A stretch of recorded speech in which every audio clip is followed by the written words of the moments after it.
What's up guys, and welcome back to another playthrough of a fighting fantasy book series. This is quite a special one. This is the newest one by Ian Livingstone. This actually only came out a couple of days, whereas the most of the books we played previously have been out for decades. So we went to Fighting Fantasy Fest 4 in London a couple of days ago, where we saw Ian Livingstone give a presentation, and Steve Jackson from Sorcery was there also with his new book, which we will be playing after this one. And we actually picked up this special hardback edition of the new one, Shadow of the Giants, signed by Ian Livingstone himself. So we're very excited to get into this one. So I'm going to show them off the book before we get into it. So we've got this big ass golem looking thing on the front there, and a full map of Alancia there on the back. That. Yeah, so did we get a map?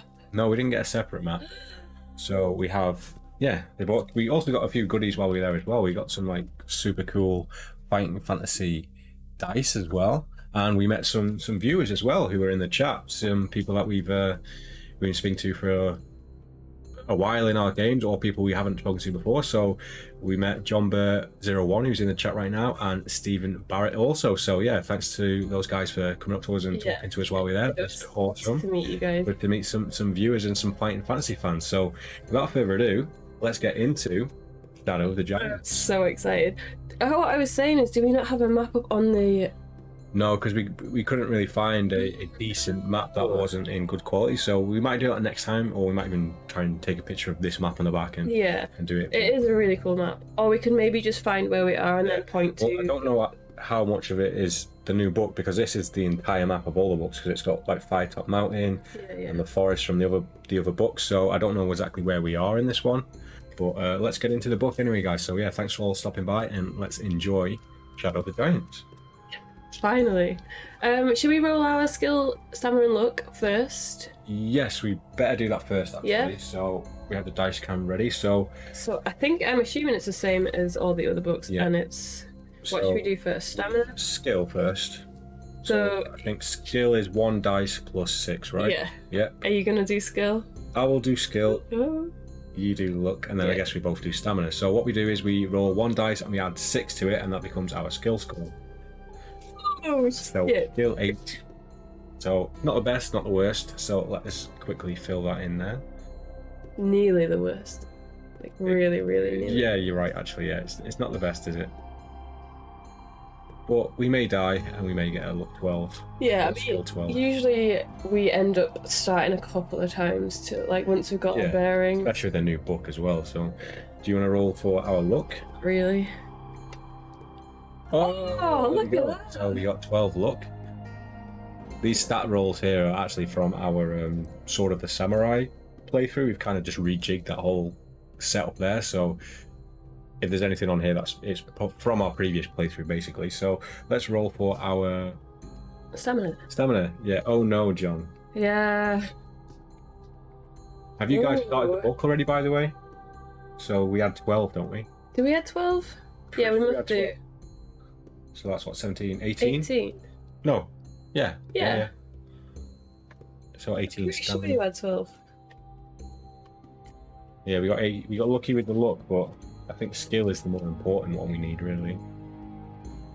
But you never know, there might be some cool weapons and armors in this game that racks it up a bit. So hopefully we find some good stuff. Yeah, it was at 12. So there are our first initial stats here, so hopefully they do as well for as long as possible. We start the game with 10 provisions, which are basically a stamina potion, a bit of food that will gain us 4 stamina points every time we use one of those. And how much gold do we start with? I think it's 50, isn't it? I don't know, actually. Where does it say that? It'd be there somewhere. I think we start with 50 gold. It might be 5,000. Hoping we start with 50 gold. Does it say it in the background? Yeah, 50 gold pieces and a map. Okay, so we have... Where's our gold at?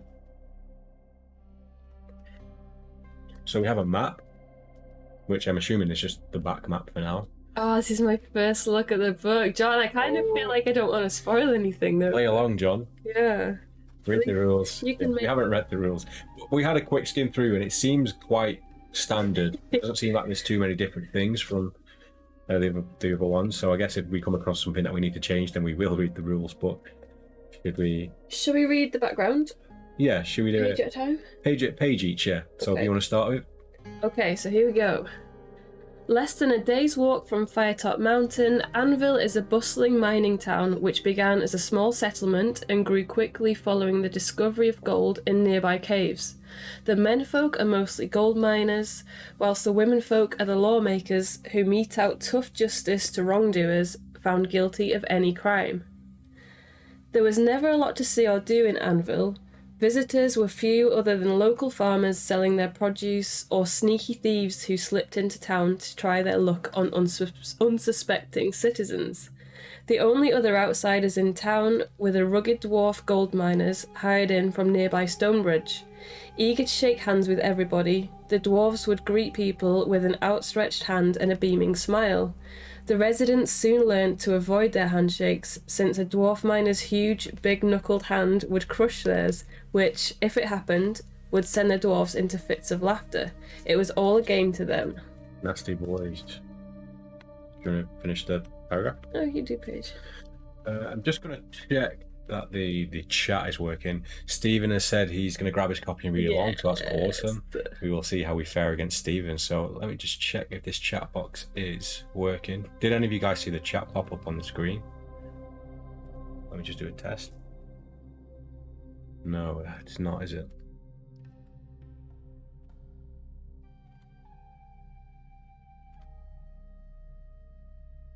Been shrinking. I don't think that's the old word. What? It's been shrinked. Okay, it's a bit transparent as well, so we'll just quickly change that.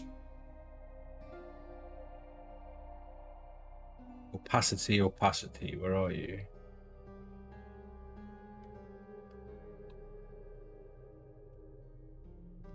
No, I think if people want to check the chat, they can read it. They can zoom in. Okay, following a long stint in the mines, the dwarves would let off steam by taking part in arm wrestling contests in the noisy taverns of Anvil, risking their hard-earned pay in wages. Most were bad losers, and many a punch was thrown following the loss in a close-fought contest. Travelling merchants avoided the mining town, so the mayor built a permanent market in the town square. She made a deal with the merchants of Card for Anvil to become the eastern terminus for their trade route across the pagan plains. The new market quickly became popular, attracting both the merchants of Card and people from the surrounding villages. While some of them would fall foul of a miner's handshake or a sly thief, the market boomed. You are an adventurer who has recently arrived in Anvil to buy a new sword to replace the one you broke forcing a dungeon door open on a quest to find the treasure chest. The chest contained a map and 50 gold pieces. Make a note on your adventure sheet on page 280. You are eager to go on another quest, this time to Firetop Mountain. Ooh. There were scribblings on the back of the map which described a large quantity of gold concealed in a secret room by the warlock Dagger. But you dare not venture into the monster-filled passageways beneath Firetop Mountain without a new sword. So it seems like they're kind of tying this in a lot more to the older books, obviously with Zagor and Firetop Mountain, which is one we haven't played. I played it when I was a kid, but I never finished it, so we will be playing that one eventually.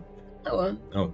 I thought we had done that one. We just picked up a new copy of it while we were at Fighting Fantasy Fest, so we will be playing that, which is the very first book, so look out for that. Wary of Anvil's thieves, you hide half your gold pieces in your clothing and half inside a secret pocket in your backpack. It is early morning and you are walking through Anvil's crowded market, looking at the various stalls. You are not alone. The market is busy with people buying cloth, food, spices, weapons and tools from the brightly robed merchants who make shrill cries to attract their customers. Unable to find a sword to your liking, you're about to leave the market when you feel a tug on your arm. You turn around and see a scrawny, one-legged man. Is he in a loincloth? Not yet, he's not. He's not in anything. One-legged man in scruffy clothes. Okay.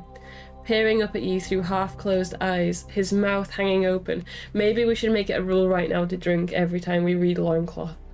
I think that's a valid point. Yep. So it's probably going to happen at least 5 times throughout this book, yep. At least. I saw you looking at those swords back there. None took your fancy, did they? He says in a scratchy voice. Maybe I can help. Dunbar Lap's my name, and selling is my game. I know someone who has the best swords in town, much better quality than anything those swindlers from Card have got to offer. Interested? The old man appears harmless enough, and you tell him to take you to the sword seller. They always say they appear harmless, and they're never harmless. He leads you out of the market and down a narrow street, his wooden crutch tapping sharply on the cobblestones. The top floors of the creaking wooden houses on both sides of the street jut out overhead, and when you hear a shrill cry of "Look out below" from above, you manage to dodge being drenched by a bucket of dirty water tossed out of an upstairs window. You are lucky that this was water. Sometimes it isn't. Dunbar says, chuckling. You pass the locals on the way to the market, but they pay you no attention. Dunbar talks non-stop, telling you in gruesome detail how he lost his leg to a snow wolf in the Icefinger Mountains when he was young. You arrive at a shop with heavy wooden shutters pulled back from the window. Here we are, swords and shields, he announces proudly with a sweeping gesture of the hand. He invites you to go in, saying, Amaric stock, every type of sword you could ever want. He'll see you, right? I'll wait for you outside and trust you will tip me later. In a scruffy loincloth, yeah. Yeah, that's the best kind of loincloth. Drinking game, I'll grab a large glass of iron brew. You enjoy that, Stephen. Every time you have to make a dice roll, you have to get some iron brew in your system. Maybe we should get some in for next stream. And what? Iron brew. We do like iron brew. Yeah, we went to this stage, didn't we? We always had iron brew. So, your adventure awaits. May your stamina never fail. I'll turn over. I'm so excited. Okay, here we go. Page 1. Let's go. Am I starting? Yeah. A small brass bell jingles overhead as you walk through the doorway into the shop. Inside, you see a huge display of swords and shields mounted on the walls. On the floor to your left, there is a wooden barrel full of spears, and on your right, a collection of daggers and axes sticking out of an old tree stump. Mm-hmm. Wearing leather armour to protect him, a tall man with a flat nose and thick brown hair is standing behind the counter opposite with his arms folded. He looks at you suspiciously as you enter and reaches down to produce a wooden club from under the counter. Oh, God. You are not from these parts, stranger. How can I help you? He asks in a firm voice. Will you ask him if he knows Dunbar Lap, which is the guy that brought us in? Yeah. Tell him that you'd like to buy a sword, or jump over the counter and attack really him. Getting into it here. Should we ask him if he knows Dunbar?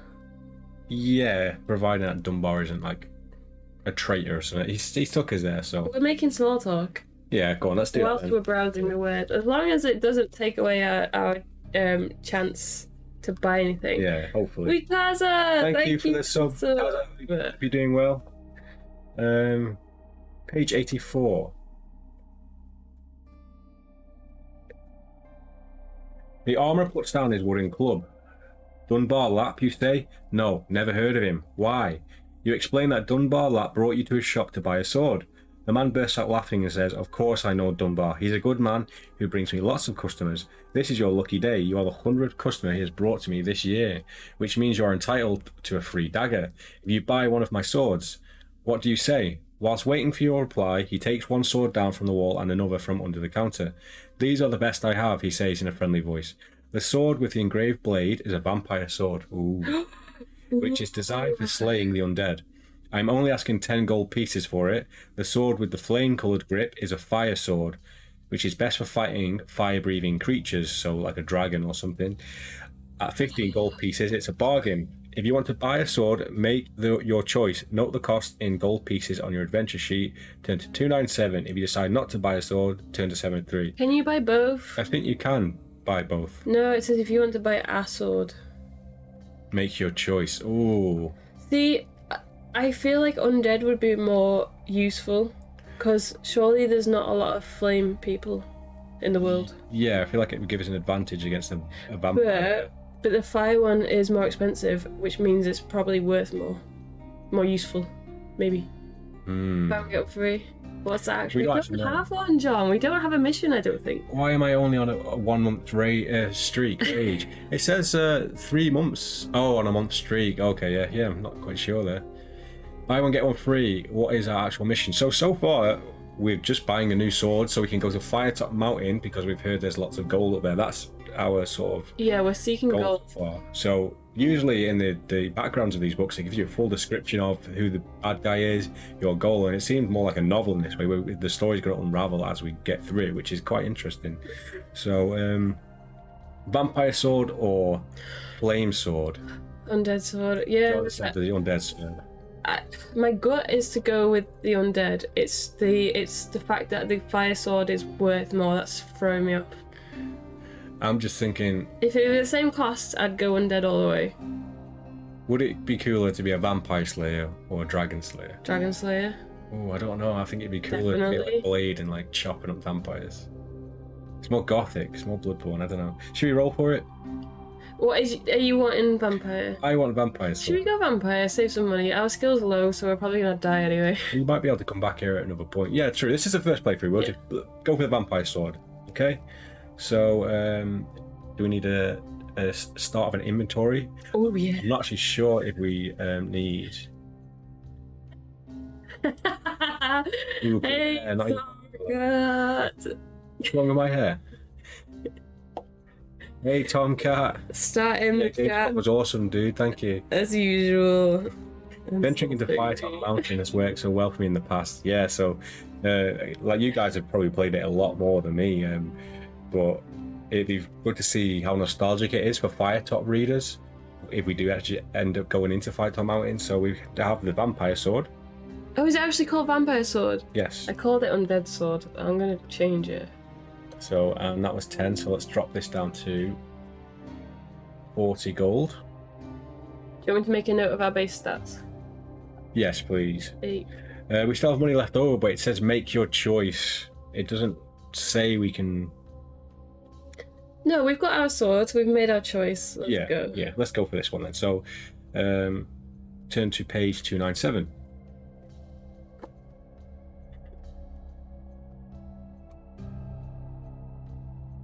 I'm wondering if we do get through this and we have to go to Firetop Mountain, if this makes our playthrough of Firetop Mountain a little bit easier. Probably. Sure, I wouldn't play that actor. Some people might, if this is... Oh, wouldn't that be ace if this book somehow led to like a secret that was made in the first ever book? Yeah, it's 40 years like worth they of knew they were gonna write foreboding this. by Ian Livingstone. Amaric thanks you for buying the sword and says, I think you'll be very happy with your choice. He gives you a shiny dagger, which you tuck inside your boot, before shaking your hand and bidding you farewell. You go outside where you find Dunbar Lap waiting for you. He smiles when he sees your sword and cannot conceal his excitement. I hope you are pleased with your new weapon, he asks enthusiastically. You tell him you are more than happy with your purchase, and the gift of a dagger. You drop 2 gold pieces into his hand as a tip. Was this optional? No. This is, we have to do this. Thank him for his help and wave goodbye. At least it was gold he was wanting as a tip, because I wasn't sure. So we've got a dagger as well now, so we might want to add that to the inventory too. It's not just any dagger; it's a shiny dagger. Oh, a shiny dagger, even better. It doesn't say the stats of him. You know, they normally say like +5. Probably because they're quest items for using against the vampire dragon. Right, I tell you what's going to happen when you're going to get to the first fight, and it's going to say that they're just decorative. Yeah, they won't help us for now. They'll only help you... us when we come across the actual thing, I think. 381. I remember them saying yesterday that everything is happening at the same time in the world. What, all of the books are happening at the same time? Well, that's pretty crazy. I got pretty excited when he was talking about like a live action big budget thing, because can you imagine if it was called like a Lancia and they had all of like the different stories? Yeah, that'd be awesome. Turn to 381. Realise I'm halfway through my drink. I've not had to drink. I've had like 2 sips. Ooh, I think we might have a picture here. So your thoughts return to Firetop Mountain and then the legendary treasures inside.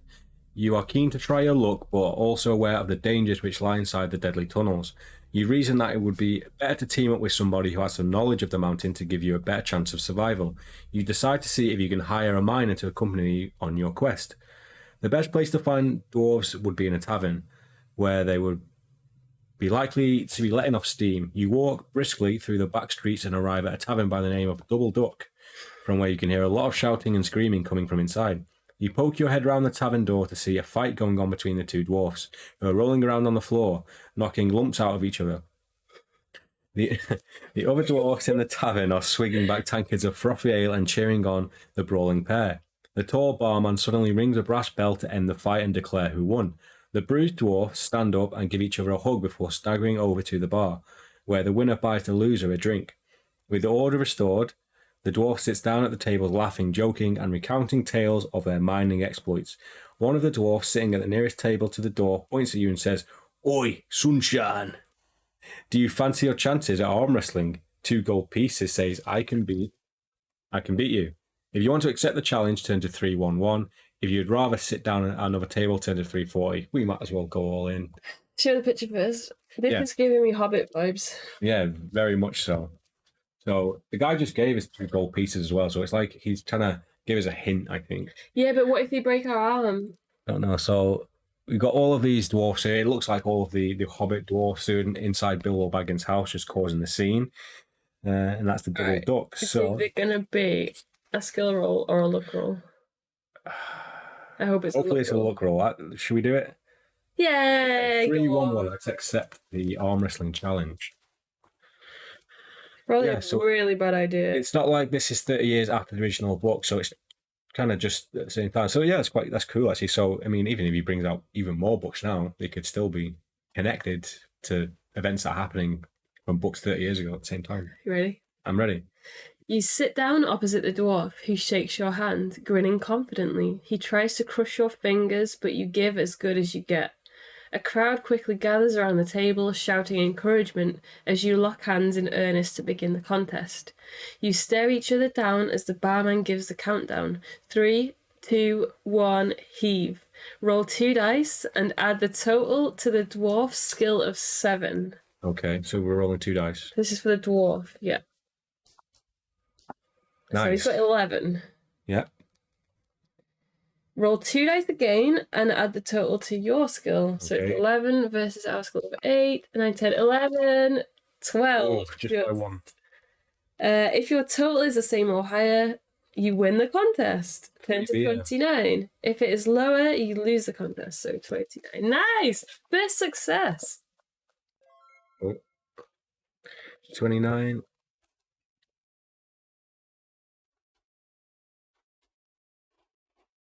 The dwarf curses, annoyed with himself for losing the contest. Wiggy lost, shout his friends, cackling with laughter, some of them spilling their ale when raising their mugs to toast your victory. The dwarf is reluctant at first to pay up, but eventually flicks 2 gold pieces across the table, looking at you with a face like thunder. You thank him, stand up, and look around for somewhere else to sit down. So did we win? 2 gold. So did we get 4 gold then? Did we get the 2 back that we put in? No, he flicks 2 gold at us.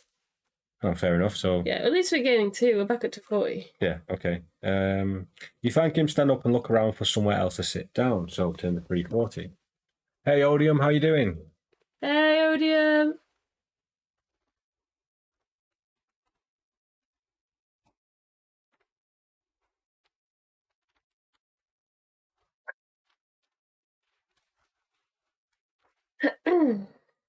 You walk over to an alcove at the back of the double duck and sit down opposite 2 dwarves who are playing a noisy game of dice. The older one with the longer beard is accusing the other one of cheating. You cough loudly to get their attention and introduce yourself by asking if either of them would like to join you on a treasure hunting trip to Firetop Mountain. They put down their dice and say that they are very interested in joining you on a quest. They both claim to have explored the tunnels of Firetop Mountain before. The older dwarf with ginger hair and a long beard, drooping moustache and ruddy cheeks is called Higley, who tells you he is experienced and trustworthy. He asks for an advance payment of 4 gold pieces and a share of half the treasure found. Okay. The younger dwarf with the long brown hair and shorter beard is called Gibbly? What would you say, Gibbly? Gibbly. Higley and Gibbly. Who says he is a fearless fighter and would join you for an immediate payment of 2 gold pieces plus a third of the treasure found. If you want to pay 4 gold pieces to hire the services of Higley, 10 to 128. If you want to hire Gibbly for 2 gold pieces, It's Two me with a beard. listeners. Right. I feel like the older, more experienced gentleman would serve us better on Is the that mountain. Higley? That's Higley. But He's a Ghibli's fearless a good fighter. fighter. But I think knowledge would be more important. Yeah, because we can avoid fights with knowledge. Yeah, and he'll know the actual route that we need to go through. So I think we hire Higley. I do, because I'm getting Gimli vibes. Yeah, so how much do we owe this dude? 4. That's not a lot. Always go ginger. Go ginger, go home. 36. Okay, then. So, Oh, yay, we've got a friend. a companion. And how long do companions survive in these games? Depends who it is. So it's Higley, right? We're going with? Yes. 1, 2, 8.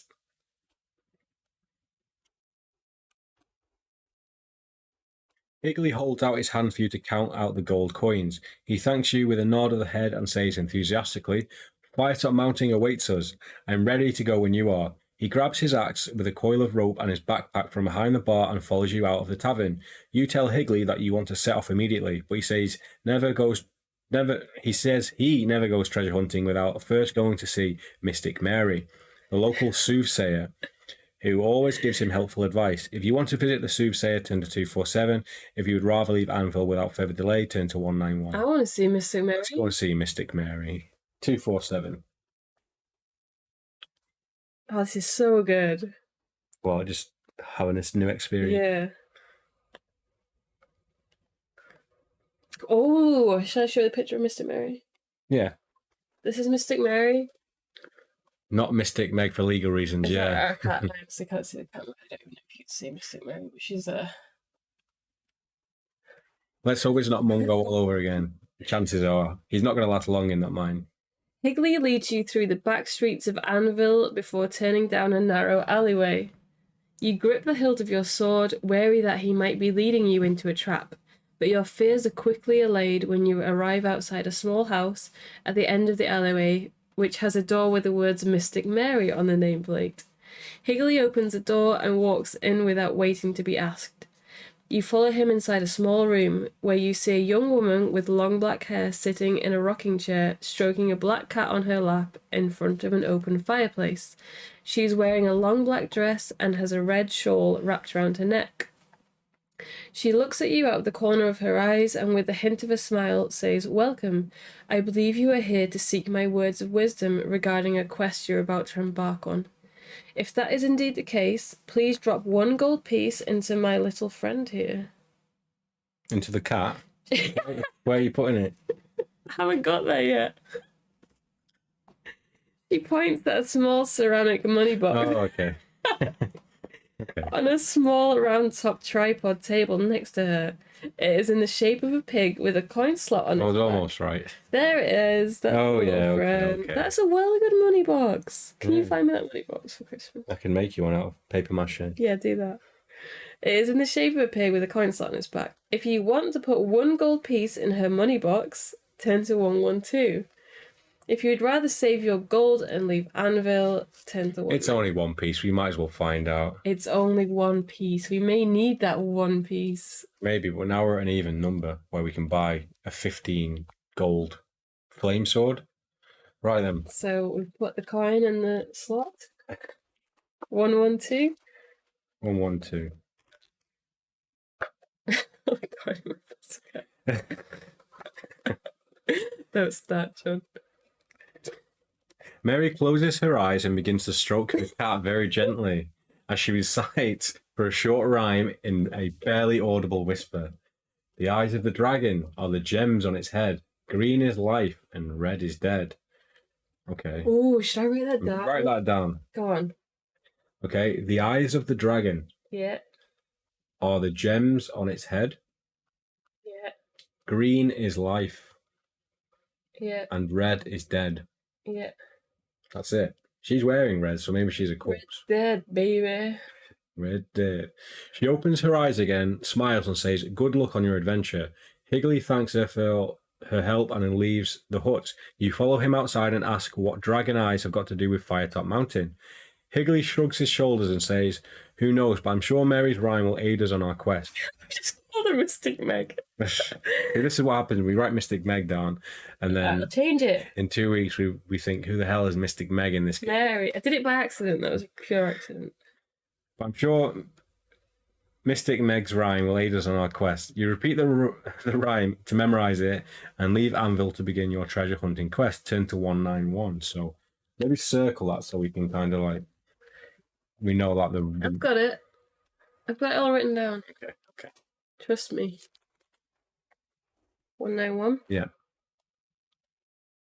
Who are we going to fight with first?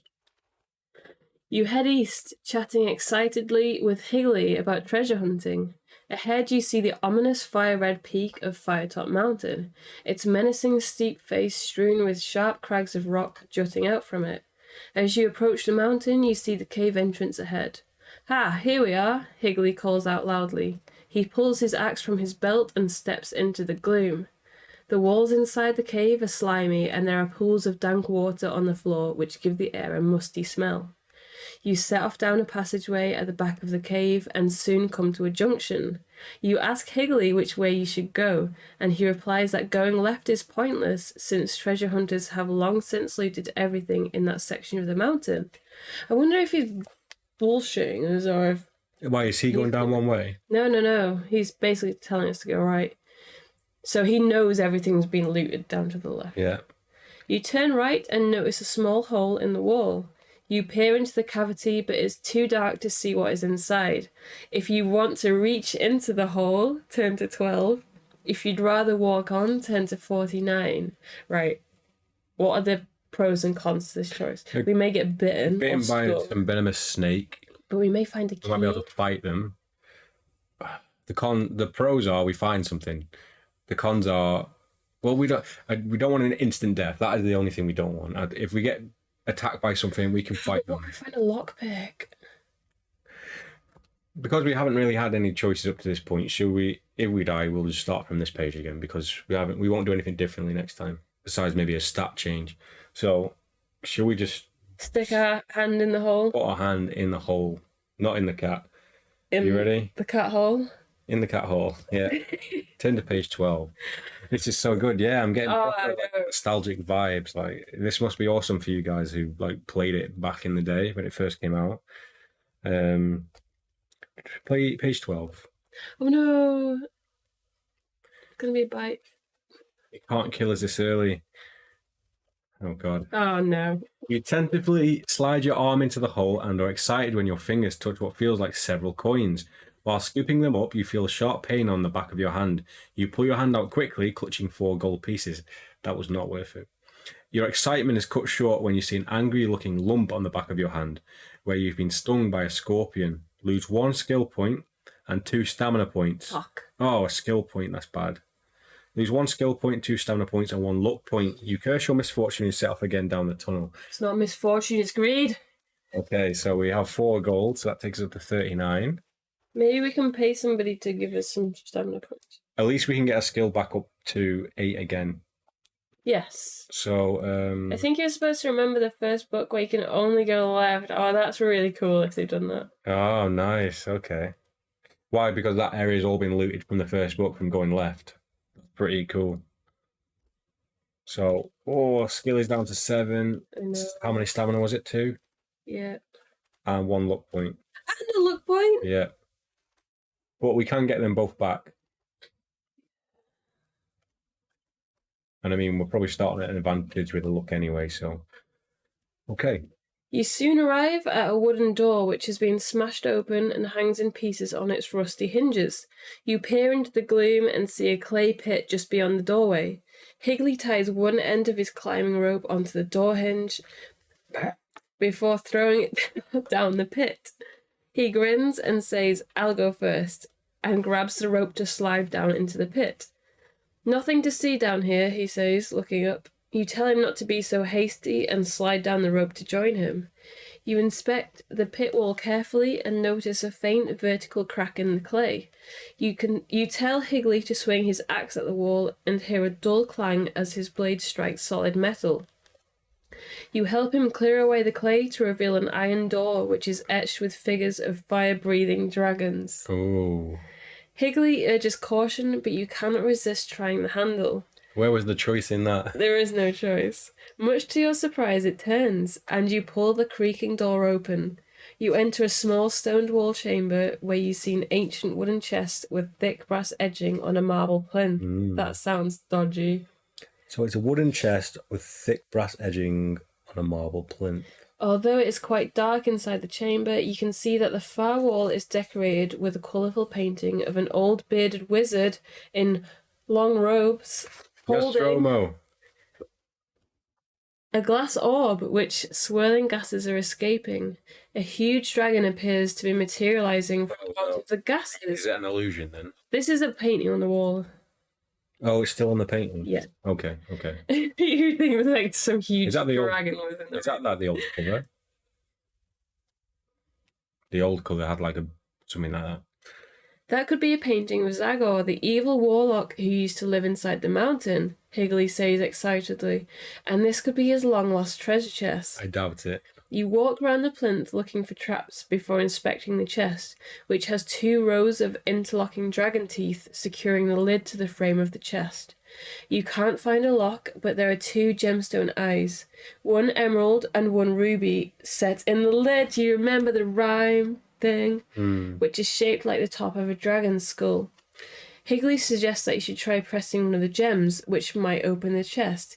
If you want to press the emerald eye, which is green, turn to 327. If you want to press the ruby eye, turn to 139. And what did it say about the green? She said, Green is life, red is dead. of the dragon are the gems on its head. Green is life, and red is dead. Okay. Let's go for red then, the ruby eye. Emerald eye, 327. It's the warlock. The painting? See, this just makes me even more intrigued about going back and playing Fight Top Mountain again. 327.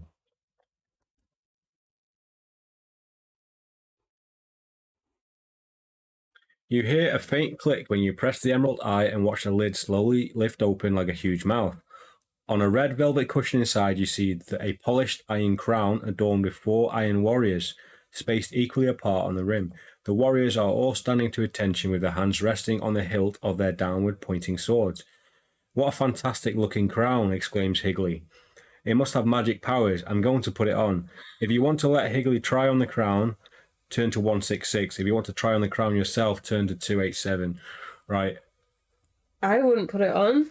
It's got people like pointing their swords into the ground, hasn't it? So it's like allegiance. I wonder if this like makes you like a sort of possessed and you follow someone's we order. can't lose Higley already. Would you rather lose Higley than... I think we should let Higley put it on. Yeah, but what if Higley puts it on and then he's like our ruler? Then we fight him and kill him. With our 7 skill. Yes. Well, to be honest, I wouldn't put the crown on anyway. No, because we put on that bird helmet in Fable Lands. No, you put on the bird helmet. I wanted to become a bird. The cursed bird helmet. So in agreement that we let... Under the bus. Let's put Higley. Higley can have the crown from the warlock. I just hope he doesn't die. Better him than us. Just for dwarves and not for us? We will find that out when we die next time. Yeah, let's stick it on him. Okay, 166. Rest in peace, Higley. Not yet. What if it's the crown of Mungo? He may destroy us, yeah. Oh no, what if they get super lucky or like invincible or something? Then that's good for us, right? Fortune favours the brave, Higley says cheerfully. Oh, I thought that was like the actual end game of it. No.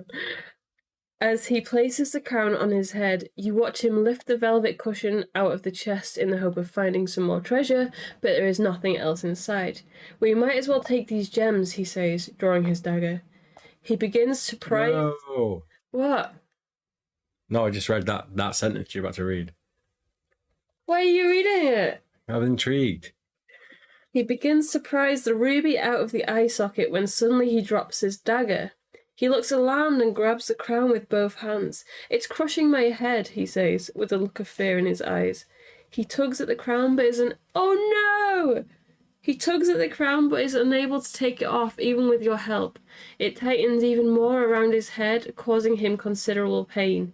But he manages to climb out of the pit and stagger outside, still pulling on the crown before collapsing onto the ground. Daylight has activated the evil magic and the spell that was cast on the Iron Crown years ago. It drops off Higley's head and rolls away as if being controlled. You watch on incredulously as the 4 iron warriors on the rim come alive. They jump down from the crown onto the ground to stand. So they're like really small. Yeah. Some Evil Dead shit. To stand at attention in a circle, swords raised and tips touching. They've been trapped for so long. They just needed to touch tips. They grow quickly. Oh no. And within seconds, they are towering above you like a group of 5-meter high iron Still statues. touching tips. They're still touching tips. Although unable to see you, the iron giants sense your presence. Their heads turn towards you in unison, and one swings its huge sword down at you. Roll 2 dice. Here we go. This is 2 dice. Okay. Yeah, so 1 each. If the number rolled is less than or equal to your skill, 10 to 1 for 6. If the number rolled is greater than your skill, 10 to 3 5. Low is better, isn't it? Yeah. Okay. I think you want to get under your. Oh, is it skill? What are we doing? Skill? Oh no. It's skill, isn't it? Yeah. So we got 5, so that's good. We got skill 5. 7. Okay. Is it lower? It's usually better, I think. 10 to 1 for 6. Come on. You dive sideways and just manage to avoid being hit by the sword. You jump up and run back into the cave to escape the Iron Giants. Looking out from the safety of the cave entrance, you watch them continue to grow until they stand some 10 meters tall. Without warning, they all turn around at the same time and slowly stride off west towards the pagan plains. Their giant articulated limbs making grating metallic sounds as they walk, and their thumping iron feet crushing anything in their path underfoot. As soon as they are gone, you run outside where Higley is lying motionless on the ground, barely alive. It is the crown of chaos. I am doomed, he whispers, struggling to breathe, his face contorted in pain. The Iron Giants will destroy Alancia. Take the crown to Marek Omyash in Hamlin. So this is the crown of chaos. Yep. And where do we take it? Marik, M-A-R-I-K. Yeah. O-M, second word, dash Yash, Y-A-S-H, in Hamlin, spelled H-A-M-E-L-I-N. He will help you. The magic items you'll need to find in Hamlin are... But before he can finish his sentence, Higley falls silent. His eyes close, never to open again. Lose 1 luck point. Oof! You place the crown in your backpack and set off southeast towards Hamlin. You look back momentarily to see the Iron Giants marching slowly on, towering above the trees. An hour later, you arrive at the Red River, where you see an old man with a wizened face lying asleep in a rowing boat which has been pulled up onto the bank. If you want to talk to the old man, turn to 215. You'd rather keep on walking along the riverbank, turn to... Of course, we talk to the old men. We always talk to the old men. Higley is Mungo all over again. This is Children Watch. Can you not loot his body? No, we can't. That would be useless. I think we should start drawing a map out now. Well, I remember seeing the Red River on the back. It's over here somewhere. That's the... There we go. So where is Fight on? So they're walking towards Pagan Plains. Mm-hmm. We've come from Anvil to the Red River. Yep. And where we going? We've just arrived at the Red River, basically. Okay, we're here then. Okay, so we can see the map here, but you'll have to use your imagination. The map. We need to get one in here somewhere. Right, so there's an old man asleep in a rowing boat. Should we talk to him? I mean, I wouldn't wake him up to do... talk to him, but if there's no other way. Come on. Yeah, we normally have a map on. But we didn't know whereabouts in Alancia this was, really, so... I'm guessing it's this whole map. Yeah, we might be travelling around the entire world of Alancia. Talking to the old dude? Yeah.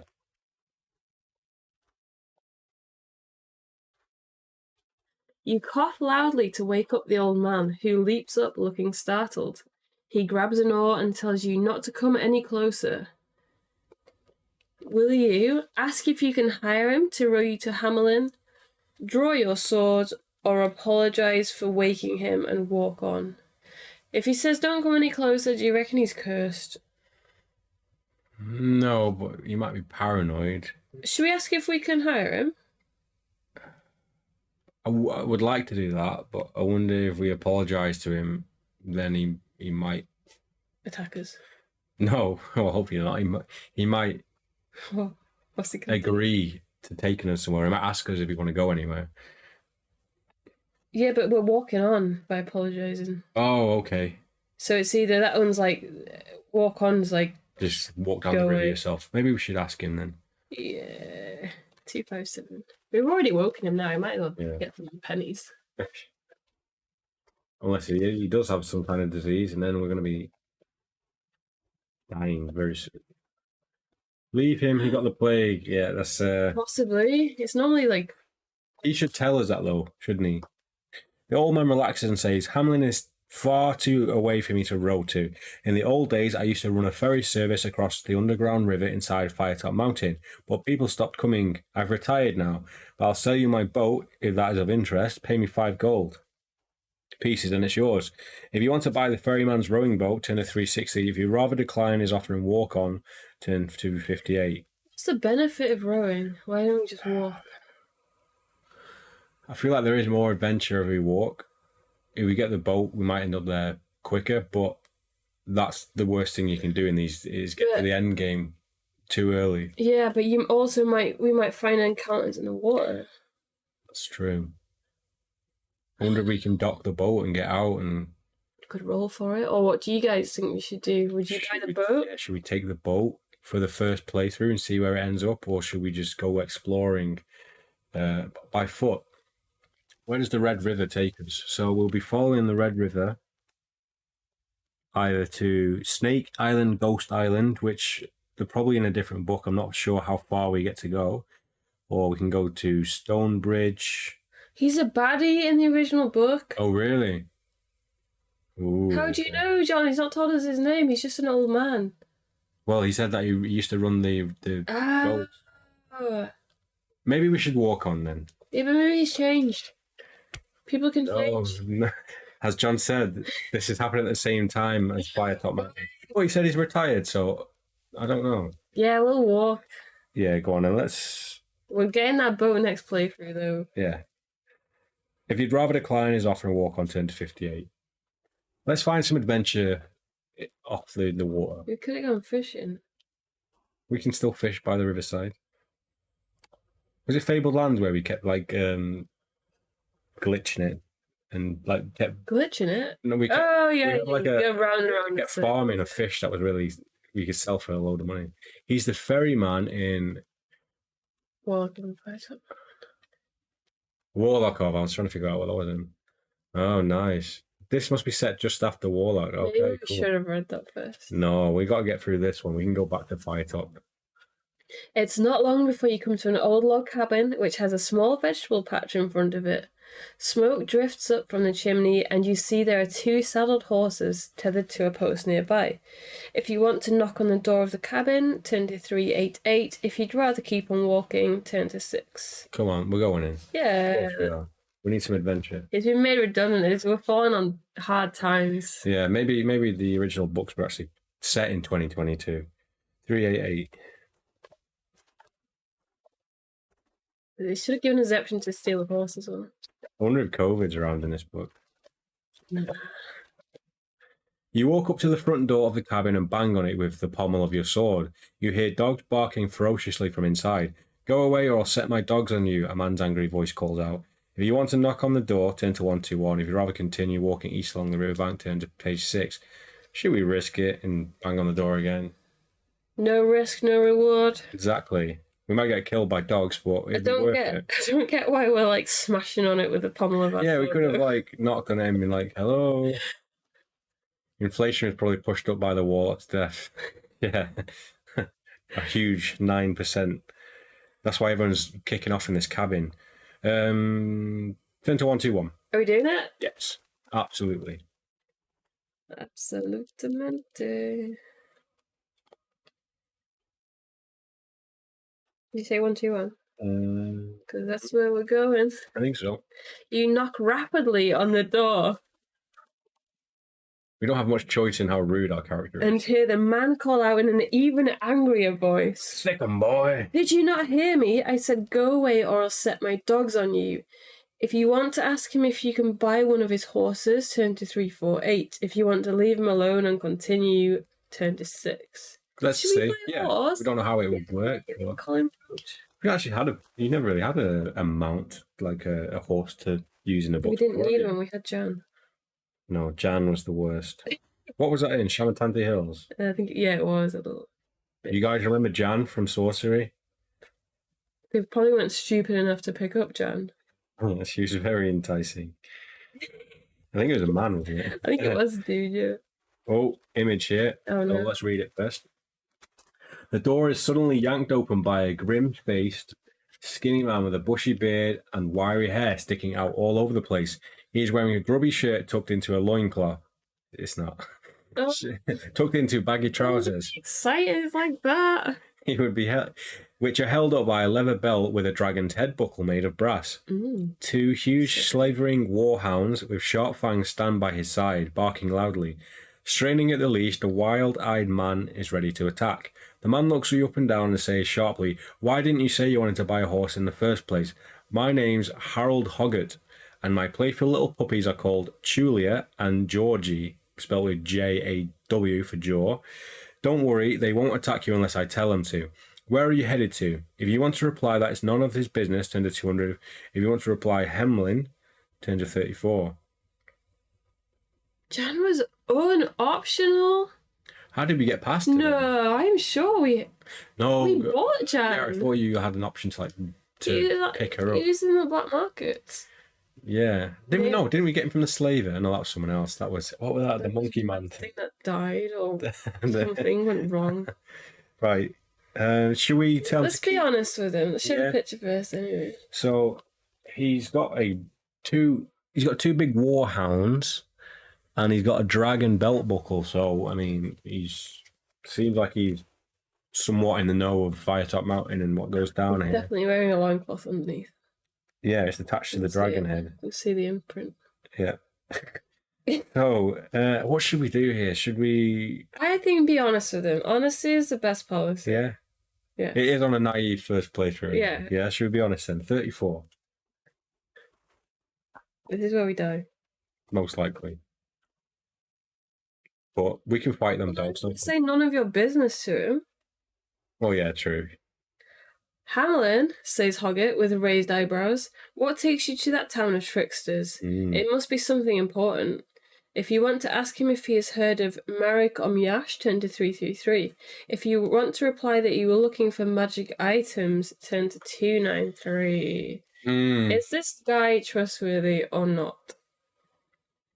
Probably not, but we don't know what the magic items are, but maybe if we ask him, he might know specifically what we're after. Yeah, and if we ask for Marek, he might give Marek a heads up, and then we'll end up Well, he's already said it's a town. Why would you want to go to that town of tricksters? So I don't think he's fond of the people who live there. And Marek might be someone in charge, so should we ask about the magic items? Yeah, let's play it a little bit. Let's tell him exactly where we're going, but then lie about why we're there. Okay. So honesty lasted about 5 seconds. Well, no, we're not. We are looking for magic items. It's true. We're always looking for magic items. We just don't know what they are. I'm going to ask him to ask us to be more specific, and we're not going to have a clue what to say. Hoggett smiles and slaps his leg and says, "Well, how about that? You are in luck. The Hamlin Fair always starts on the first day of unlocking, which is tomorrow. You'll enjoy it. There will be entertainment, stalls, contests, and all manner of fun things happening. Nice. You are bound to find some magic items there. Even the smallest items can be powerful, but watch out for the hustlers, especially the card sharps." Maybe write that. Card sharps? Yeah. Where's this at? Card sharps. Watch out for card sharps. They'll rob you out of your gold before you know it. You thank Hoggett for his advice and ask him how much he wants for his horse. "I usually charge 20 gold pieces for a horse. I've enjoyed our little chat, so I'm going to let you buy it for 15 gold pieces. If you want to buy the horse, turn to 375. If you'd rather turn down his offer and set off on foot again along the riverbank." I mean, 15's a lot. It ain't that much. But it might save our bacon. I just hope we've got enough to spend on all the magic items at the fair. Yeah, you are right there, but with a horse, we could sell our horse. Yeah, we might be able to sell it for double. And we get a pet. Such animal lovers. Let's get let's do it. I don't know how the horse will work gameplay wise, but I guess it might be like if you have a horse. Maybe you can escape. By okay, so 15 gold. I wonder if we can name it. what's that, 40, 30, 25, 20, 24.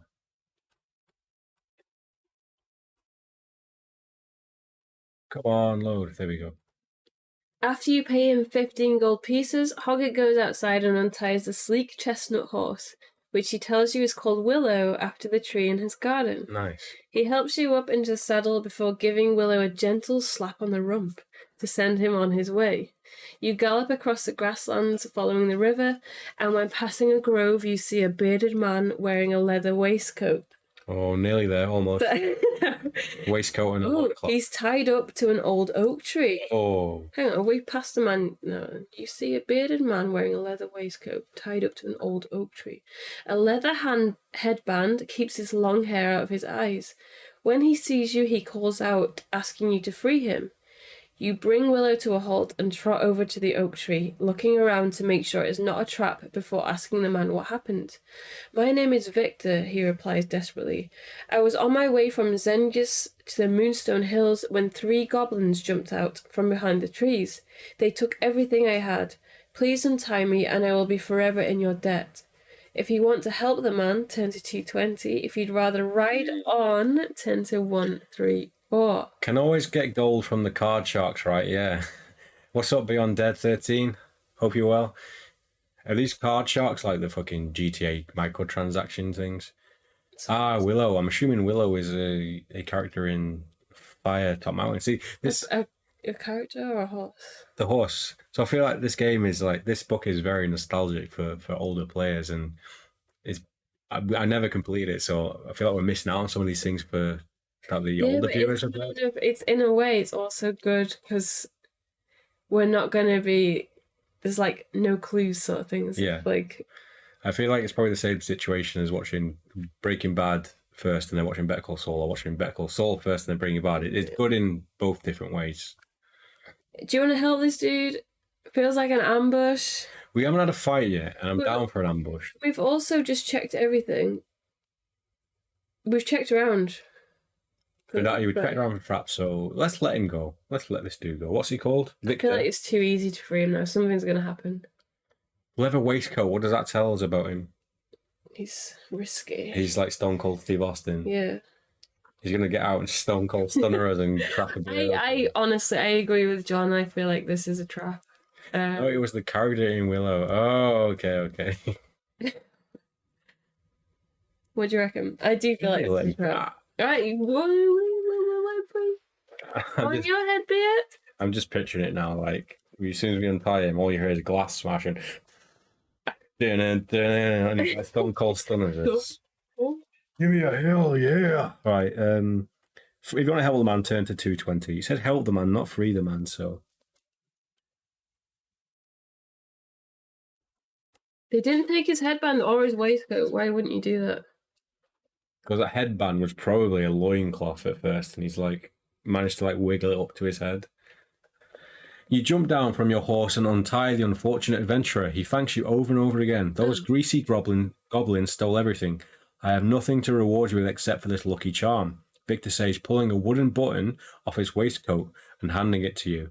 You see, it is carved in the shape of a clover leaf. The button is a magic charm which you can use once to make you automatically lucky if you choose to use it instead of testing your luck. You thank Victor for the gift and offer him a ride on the back of your horse into Hamlin. But he says that you must get to Moonstone Hills as soon as possible. You bid him farewell and gallop off. So Victor is heading to Moonstone Hills, so I'm assuming once he gets some stuff back, he might be able to help us in a way. So we've got like an insta-look clover leaf. Yeah, so I feel like that is probably something that we should hang on till the very end in case it's like a death situation where that's the only way out of it. Yeah, that's ace. Love that movie as a kid. I can't remember it. All I know is that when we watched Tenable, that guy really fucking annoys me. Oh, is it that? Oh, is he off that? Yeah, he's the main guy in Willow. I can't remember his name. He comes across as like such a like narcissist and that. You bid him farewell and gallop off. Turn to 134. Yay! Oh, so it wasn't a trap. Oh. Okay, the next thing's got to be a trap. No, the scorpion was a trap though. So It is late afternoon by the time you see the small town of Hamelin in the distance on the other side of the river. Ahead you see a small jetty to which a wooden raft is moored. A young woman wearing brown breeches and a baggy white shirt is sitting on a bench at the end of the jetty, busy casting a fishing line into the water. We get the fish. She turns around when your horse whinnies. You notice that she has an angry scar running the length of her face and a patch over her left eye. She stands up and says, "The fishing is good today, and I'm not in the mood to run my ferry service. My name is Rosa, and if you want me to take you across the river, it's going to cost you 10 gold pieces, or I'll take your horse in payment. You'll have no need for it in Hamelin. We'll keep the horse if we can. If you want to pay Rosa 10 gold pieces to cross the river, turn to 280. If you want to give her your horse to cross the river, turn to 195. Give her the gold. But then what about magic? We might be able to sell the horse. For a higher Like, we're being greedy. We're just like, we won't give her the horse for no money. But if we get into Hamelin and they offer us 100 gold, we'll probably do it. We're not going to be able to put our horse on the raft. We must be. It just says not of use. We might be able to tie up at a tavern and then escape We on haven't it. used the horse yet, so let's hang on to it. Yeah, let's hang on to it. Let's give her 10 gold then. Yeah. So Rosa, she's the ferryman. 10 gold and so 10 to 280. Yeah, so we're down to 14. You're going to take us to 280 and I'll sort the gold out. I don't want to stop playing. This is too good. I know, I'm having a blast for this. I assume the horse can't get in the boat, but it says it has no use there, but... Yeah, but I feel like the horse might come to the rescue. It's like an optional, isn't it? Like, we can't just let the horse go and pay the gold. Yeah. So 280? what if we, like, drown on the raft now because the horse is too heavy? Ha! No! No, what? Hold on. Stop it! You jump down from your horse and hand Rosa 10 gold pieces, which she tucks into a leather pouch on her belt. All aboard, she says enthusiastically, taking Willow's reins. Rosa gently leads the horse onto the log raft. Oh, there we go. Which starts to rock from side to side. Oh. Willow falls off and drowns. Willow whinnies loudly, rears up on her hind legs and jumps back onto the riverbank. Before he can grab hold of the reins, he gallops off at high speed towards Harold Hoggett's. You whistled loudly, but Willow ignores you and is soon out of sight. Lose 1 luck point. We might come across them again. I'm going to slap the shit out of Willow if I see it again. That was unfortunate, Rosa says without any sympathy in her voice. You might as well jump on board because I'm not giving you your money back. You step on the raft and watch Rosa take a long wooden pole and push off from the bank, plunging the pole into the fast-flowing water. She pushes down against the riverbed effortlessly and drives the raft across the river in just a few minutes. You jump onto the wooden jetty, the south bank, and watch Rosa go back without so much as a goodbye. You shrug your shoulders and walk towards Hamelin, which you see is a small town with overhanging timber-framed houses and some taller buildings beyond. To your right, there are farm workers toiling away in the fields, digging up carrots and potatoes, loading them onto the carts. There is an old graveyard to your left, with weathered gravestones cramming together in rows surrounding a large vine-covered stone tomb. There's a vampire in there. Look at the gravestones. Examine the tomb, walk straight into Hamelin. Should we look at the gravestones first? Yeah. Okay, do it. I'm scared. I just written a little note saying Willow ran back to Hoggett's with a sad face. Yeah. But you never know. If we go back over that way of the river, we might come across the horse again, and it might be an option for us to use Willow to save our bacon at some point. Yeah, it might recognise us. I feel like it doesn't like us, though. The graveyard is neglected and overgrown with weeds and ivy. Some gravestones are broken, whilst others are covered with moss, their engravings hidden or eroded. You pass by 3 marble headstones. You need to remove a luck point. Oh, yeah. That were laid in more recent times and are still legible. The first is that of Indigo Asgard, a pig farmer, who died at the age of 42.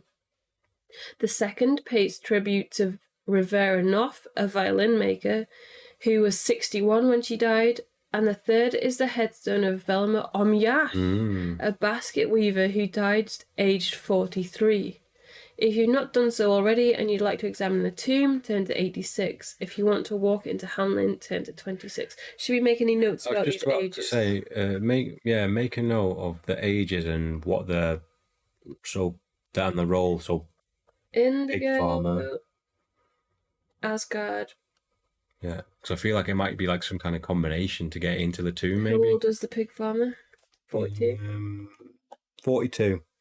And then Rivera North. Violin maker was 61.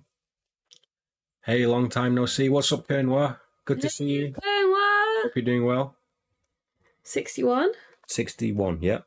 And then last one. Velma Omyash. So that's the wife of the guy, I'm assuming.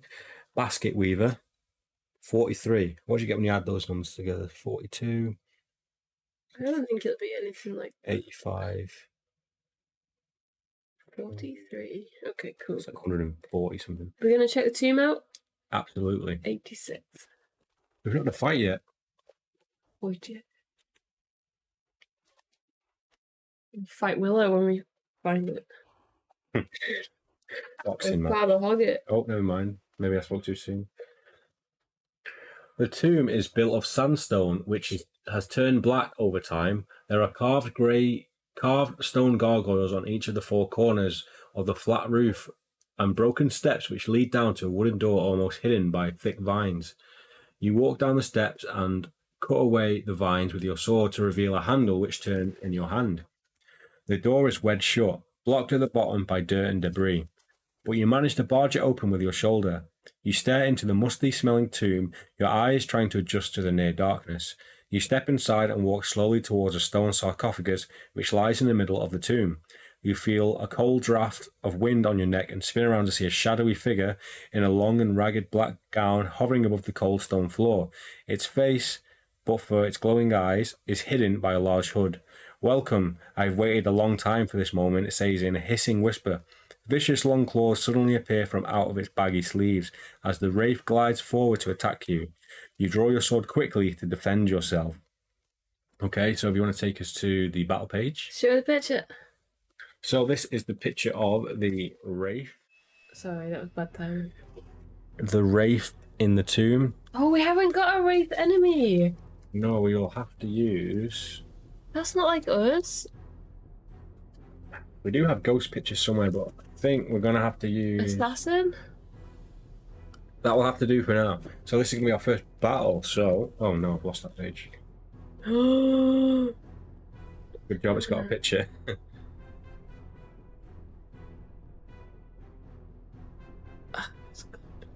Who is that young man? No spoilers. Oh no. 86. Thank you, Stephen. Legends. Are you still playing along, What were we Stephen? talking about yesterday? How are you still playing along, Stephen? How's your journey going so far? Stephen's already completed the game. So here we go. So we have to fight this wraith. Okay. So they have a skill of 10. Stamina 8. Oh, if you possess a vampire sword, add 2 to your attack strength. Oh, nice. So that's our skill, right? Yes. So what's the skill? Wraith skill is 10. Okay, and the stamina is 8. Okay, so what's the vampire sword thing? We add 2 to our attack strength. So basically add 2 onto our So skill. we'll just count that as that. We won't change it, or should we change it? No, just so our skill is basically 9. 9 for now, yeah. 7. Okay. Is that the only thing it says? Yes. Nice. So our skill is 9. Perfect. Okay. So Oh, it's been so long since I've done this. Yeah. So I'll roll first. yeah. Everything Ready? working okay? Music and everything? So we've got a skill of 9, actually not 7, so 9. Our roll. 10. 19. 19 for us. 10. 17. So we get a damage on him. So we take 2 stamina off the enemy, which takes him down to 6. The picks are great when you lose your place. Done it myself a few times. Yeah, definitely. It Yeah. sucks when they don't have pictures though. Yeah, I think we got quite Literally. lucky there. I'm gonna move that chat just a second down here because that's still set from Sword of the Samurai. Okay then, so I'll roll again. So we're 9. 14 Oof. versus 10. So we lose 2 stamina points. Yeah. Oh no. Don't worry, we still got all our provisions. We might find a tavern. Taverns are good in this one, aren't they? Well, in these type of books. 15 versus 14. There we go. Down to 4 stamina for the Wraith. First enemy, and we're panicking. Okay, our roll again. 17. 16. Is it? 16. No. Yeah, 16 for us. Versus... No! Too many points. We are down to 12. What was our base score again? Was it 18? 18. No, Yes. that's here. It's 12. Are you trying to kill us? Absolutely. Okay, guys, our roll. Oh, shit. Sorry, my bad. 14. 19? 19 for us. Yes. So the enemy is down to 2, which means if we finish him off in this one next round, he'll all be over. Should be so lucky. 14 for us. Enemy roll. Oh, we didn't finish him off. We'll get there. Don't worry. Which takes us down to 10. Okay, here we go again. 20? 20, I think. Yes, Something like that. 20. Yes! Yeah! Okay, there we go. The Wraith is done for. He's finished. We finished him off. How do we... That's button... Assassin. There we go. Okay, there we go. If you win, turn to 159. It's your page, isn't it? I think. Oh, is yeah, it me? yeah, I read that one, so. How did you fare against that enemy, Stephen? Did you win? He's still rolling, I think. All that remains of the Wraith is its long gown lying in a crumbled heap on the stone floor. If you want to open the sarcophagus, turn to 365. Mm-hmm. If you have not done so already, you may look at the gravestones. If you'd rather leave the tomb, go to 26. Right, we've had a fight. Should we open it? Yeah, I feel like the sarcophagus is going to have something to do with the gravestones, maybe. So we should might as well do it. The Wraith was the one. Surely you don't... Oh, why is it giving me the option there? Because you might be able to... Oh, let's do it anyway. Should we check it out? Sarcophagus. Would you actually open that in real life? Because I wouldn't go anywhere near I'm pretty it. certain that's where the big item in Forest of Doom was. It was. And it was a very, very similar sort of paragraph to that, actually. Should we check with it? Let's do it. Okay, go on. You open 365. you on the page. I will. So far, we've not had to do anything We drastic. haven't cheated yet. No, we haven't. This is crazy. Been messing around with AI-generated art this weekend, create some really cursed stuff and intentional Oh my art. god, cool. Send it. I want to see. Yeah, I created some weird stuff on there as well. I generated art. I think I typed in like Bill Gates made out of vegetables, and it came back pretty horrific. 365. You grip the sarcophagus lid and push it with all your might. You manage to slide it back halfway. You see a skeleton lying inside, but encased in a suit of plate mail armor. The body armor appears to be too big for you, but the gauntlet on the skeleton's right hand looks like it could be a good fit. There is also a leather pouch clutched in the fingers of the skeleton's left hand, and a sword with a claw-shaped pommel held in its right hand. Will you try on the gauntlet, take the pouch, take the sword? So, if you have not done so already, look at the gravestones or leave the tomb and walk into Hamlin. So, good luck in your pub quiz. yeah, good, John, thanks for stopping by, and I hope you've enjoyed the stream, and I hope you enjoy reading this book when you get around to it. Have a good evening, John. So, try on the gauntlet. Okay, you can just take the pouch, so that's not going to do any harm to us. yeah.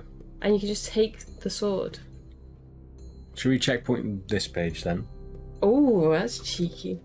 Maybe checkpoint in 365? Yes. First checkpoint of the session. Drink? Yeah.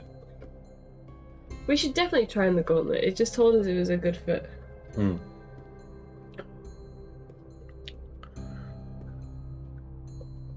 What should we do then? Should we take the pouch and stuff first, and then maybe we just checkpointed it really? So I'll do them in order. okay, try on the gauntlet. 398. That's good.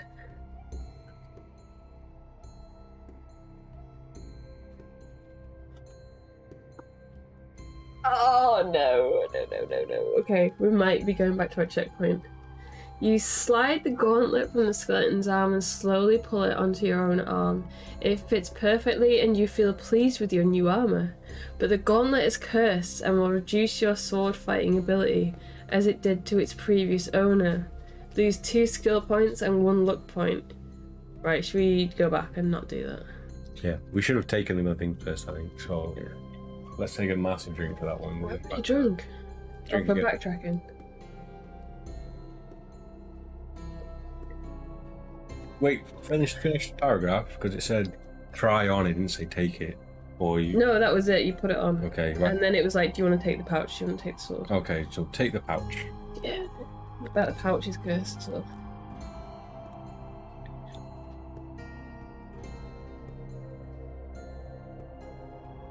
Pouch is full of Cheetos. Are they stale? No. You uncurl the skeleton's brittle fingers and take the pouch, which feels like it contains some metal objects. If you want to open the pouch, turn to 171. If you do not wish to open the pouch and you've not done so already, you may take the sword, try on the gauntlet, or leave the tomb. If you'd rather walk to Hamlin, so we have to open it basically. Yeah. There's gonna be one good thing, isn't there, in this? Yeah. What should we do? Should we open it? Should we just... Yeah, let's open the pouch, because we can always go back Okay. if it's shit. So you got 365 written down, yeah? Yeah. Okay, so do you want to open the pouch? There.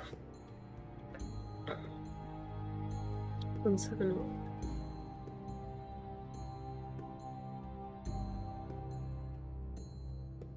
You untie the string binding and pour the contents of the pouch into your hand.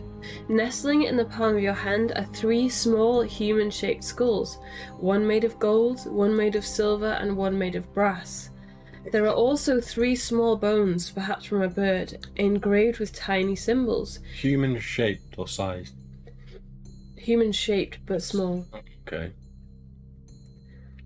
And 3 small bones, perhaps from a bird, engraved with tiny symbols. Ooh. You put the objects back in the pouch and decide what to do next. If you have not done so already, you may try on the gauntlet or leave the tomb. So you don't get a chance to get the So you sword. don't get a chance to get the sword. I feel like we should just go with that one, and Yeah. yeah, we can't triple drink. No, and if you would find all rather the walk answers. straight to Hamilton to 26. Let's take the bag of bones. Yeah, okay. It's probably some kind of bird curse. So we've got a pouch with gold, silver, and bronze. Maybe write down gauntlet bad, just in case we forget if we do die.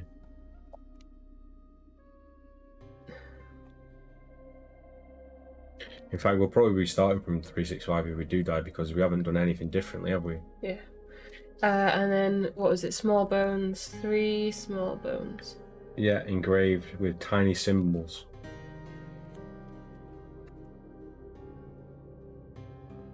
Okay.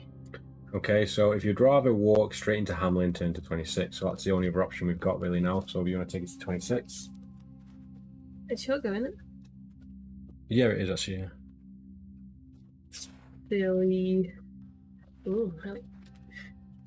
You follow a dirt track through the gated stone archway into Crown Street, which is a narrow, cobbled road lined with old buildings.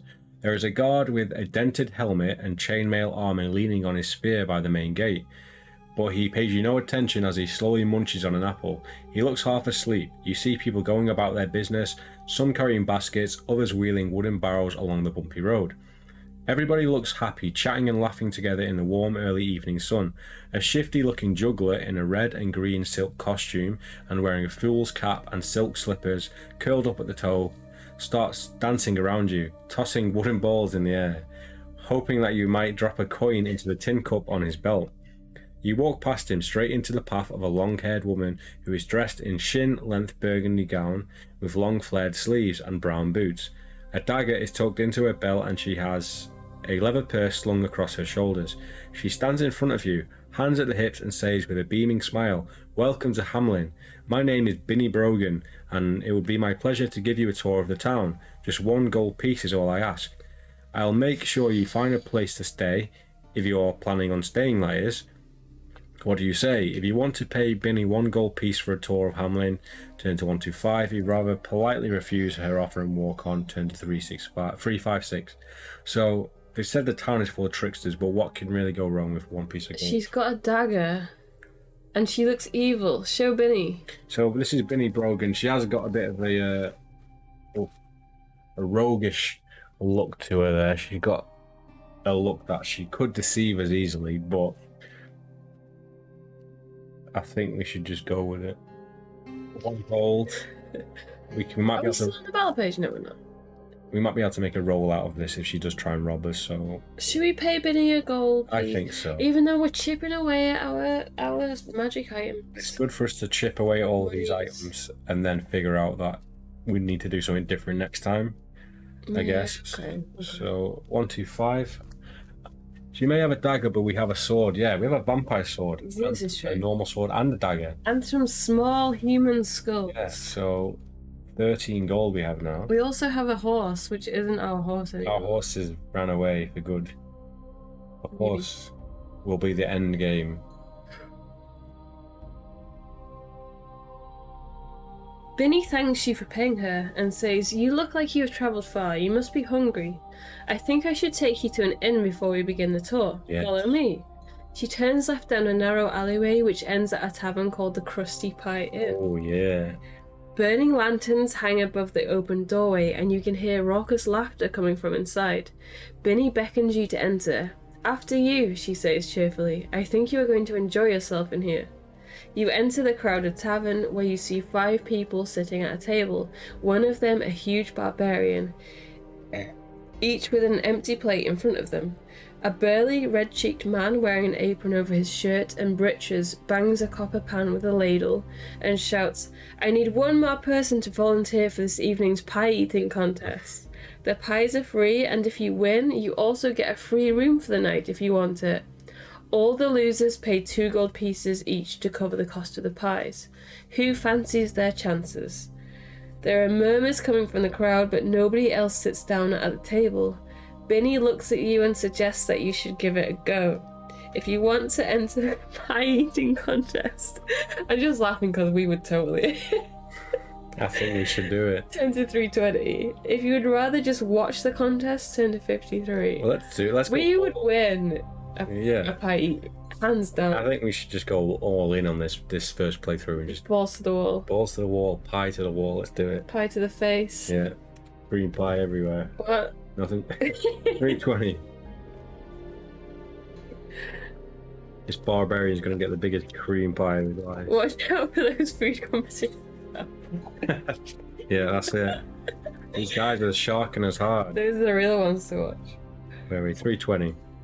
You take your place at the table next to the barbarian, who grunts when you sit down. The innkeeper signals for the contest to begin by banging his copper pan. A short, balding man wearing a chef's hat and an apron appears from the kitchen at the back of the tavern carrying a metal tray piled high with steaming hot pies. You didn't read that. What? You didn't read. You just said banging his copper pan. You didn't say What do you mean? I did read it, didn't I? just start again. The innkeeper signals for the contest to begin by banging on his old copper pan. What? I don't get what I did wrong. The balding man is wearing a chef's hat and an apron appears in the kitchen at the back of the tavern carrying a metal tray piled high with steaming hot pies and thick pastry lids. I don't understand what you're laughing at. Maybe I'll have to watch it back. The onlookers begin to clap loudly in unison as the competition gets underway. You devour 2 vegetable pies and 1 meat and potato pie before you begin to slow down. The 4th is a cheese and onion pie, which is hard going. You stare at your 5th pie, wondering how you could possibly eat another one and hope that it isn't too heavy. 3 of the contestants stand up after admitting defeat, leaving you, the barbarian, and a portly dwarf to battle it out. Without warning, the dwarf suddenly stands up and dashes outside where you can hear him being ill. The barbarian laughs loudly at the dwarf's misfortune and picks up the next pie. Test your luck. If you are lucky, turn to 143. Oh, yeah. If you are unlucky, turn to 62. Real lucky, you're always lucky. So, is it 2 dice? I thought it was just 1 for test your luck. Let's check. I feel like it's 2. I don't know. I don't know if it is 2. It's gotta be. Look. That's stamina improvement. So using how to test your luck. 2 dice. What? So we roll 2 dice, and if the number is lower or equal to our luck, we are lucky, right? Yes. Okay, so let's do this. We need to roll a 10. Shit, sorry. Oh, we're unlucky. Do we drink? No. Oh no. We're gonna have to pay 2 gold then. At least It's not the worst. Yeah. Obviously, there. We've had much worse unlucky rolls in these games. If you're lucky, turn to 143. If you're unlucky, turn to 62. We're saying that we've got drink to finish and we're already over the time that we should be finished. No, let's fail. We'll just drink up. If you're unlucky, turn to 62. We're contemplating drinking for losing a pie competition. Normally it's like you are hanging off the bed. We should have won that so bad. You need to take the look off as well. Yeah. Ooh. Hello. You bite into the warm golden pastry of what turns out to be another cheese and onion pie. You are so full that you struggle to swallow the mouthful of rich, melting cheese. We don't die, do we, from eating pie? You watch on enviously as the barbarian takes a huge bite out of his meat pie and swallows it quickly. 3 more mouthfuls and the meat pie is devoured. The barbarian sneers at you. I'm so glad, because I looked and I thought you were reading this one.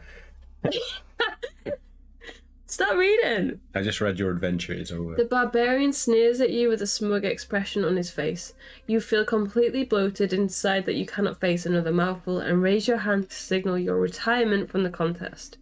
Winners are grinners, the barbarian boasts, punching the air, and losers are snoozers.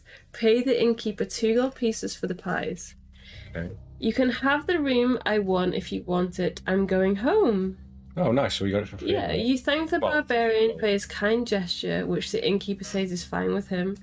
Although you feel uncomfortably full, the pie boosts your energy. Add 2 stamina points. Should we eat some provisions as well? Let's see what happens first. You thank the... Binny comes over to you and says, never mind, you did your best, but I guess 2 cheese and onion pies in a row was a bit much. At last you have a free room for the night. It's getting late, so I'm going to go home. I'll be back first thing in the morning to give you a tour of the town. She turns and walks out the tavern, leaving you to join the innkeeper and his customers in a rowdy sing-song as the night sets in. Before you retire to your room, you ask everybody in the tavern if they know where Marek Omyash lives, but nobody seems to know him. You manage to get a good night's rest, add another 2 stamina points. So that takes up to 14. And you go downstairs in the morning where you find the innkeeper clearing up the mess from the night before. Binny Brogan was in earlier. She said she couldn't wait for you any longer and had to go. You thank the innkeeper and pay him 2 gold pieces for the pies before leaving the tavern. Okay, I've already done that. Wondering why Binny couldn't wait for you. Turn to 364. Okay, should this be where we leave it? This seems like a good place to end part 1. Oh, this is so good. I'm loving playing this. I mean, we have been playing these games over the last, say, couple of years, but having a fresh book that's just been out in the last couple of days is just like, it's a mystery because you don't have everyone in the chat telling you. Yeah, don't do that. They don't really know as much as us. Well, they know the same, so it's good playing a fresh book, and especially with guys who are playing it in the chat as well at the same time, and everyone's having the same sort of experience with it. So yeah, this has been part 1 of our playthrough of Shadow of the Giants. I hope you've really enjoyed it. If you're watching this on YouTube, do let us know in the comment section what your thoughts are so far. Are you playing along with us? What's your situation been so far? And we will see you again with part 2 very soon. So thank you all and see you next time.